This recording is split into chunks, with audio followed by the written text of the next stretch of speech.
অনতিবিলম্বে আওয়ামী লীগের যে বিচারে আমরা দাবি করছিলাম সন্ত্রাসীদের, সেই বিচারটা নিশ্চিত করা হয়।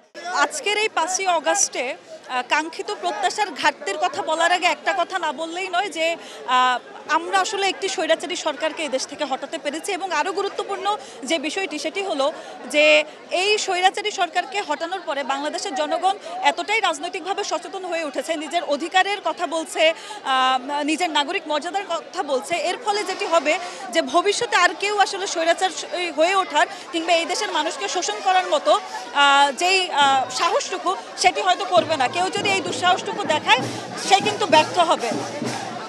আজকের যেই অনুভূতি, গত বছর এই 5ই আগস্টে আমরা সহস্রাধিক শহীদদের রক্তের বিনিময়ে অর্জিত কিন্তু এই 15 বছরের ফ্যাসিবাদের যেই দুঃশাসন ছিল, সেই দুঃশাসন থেকে আমরা মুক্তি লাভ করেছি। তো আমাদের কাছে এই মুহূর্তটা বাংলাদেশের মানুষ হিসেবে আমাদের কাছে সত্যি অনেক বেশি আনন্দের, আবার একই সাথে বেদনারও। আমরা দেখেছি প্রায় 1 বছর অতিবাহিত হলেও এখন পর্যন্ত আমাদের যেই আওয়ামী লীগের বিচারের কথা, যে গণহত্যার বিচার, সেই বিচার কিন্তু এখন পর্যন্ত নিশ্চিত করা যায়নি। এখন পর্যন্ত যারা সকল সন্ত্রাসীরা রয়েছে তারা বাইরে এখন পর্যন্ত ঘুরে বেড়াচ্ছে। তো সেই জায়গা থেকে আমাদের দাবি থাকবে যাতে করে অনতিবিলম্বে আওয়ামী লীগের যে বিচারে আমরা দাবি করছিলাম সন্ত্রাসীদের, সেই বিচারটা নিশ্চিত করা হয়। এবং আজকে আপনারা জানেন যে কাঙ্ক্ষিত জুলাই ঘোষণাপত্র আসতে যাচ্ছে। তো আমাদের দাবি থাকবে যাতে করে জনগণের যে আকাঙ্ক্ষা রয়েছে সেই আকাঙ্ক্ষার পূর্ণ প্রতিফলন যাতে করে এই জুলাই ঘোষণাপত্রে নিশ্চিত করা হয় এবং শহীদদের পূর্ণ মর্যাদা যাতে করে নিশ্চিত করা হয়, সেই দাবিগুলো রেখে আজকে আমরা ভিক্টোরি মার্চ করছি।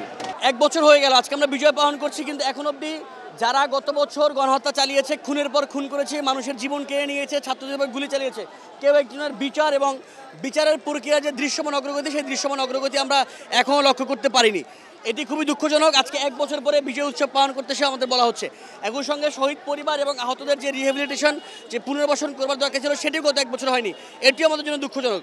সুতরাং এই 1 বছর পরে বিজয় উৎসব পালন করলেও আমরা বিজয়ের যেই মূল আনন্দ, যেই পূর্ণ আনন্দ, সেটি পেতাম যদি খুনিদের বিচার হতো, যদি শহীদ পরিবারগুলো পুনর্বাসিত হতো, যদি আহতরা সঠিক চিকিৎসা পেত, আমাদের এই আনন্দটা দ্বিগুণ থেকে দ্বিগুণতর হয়ে উঠত।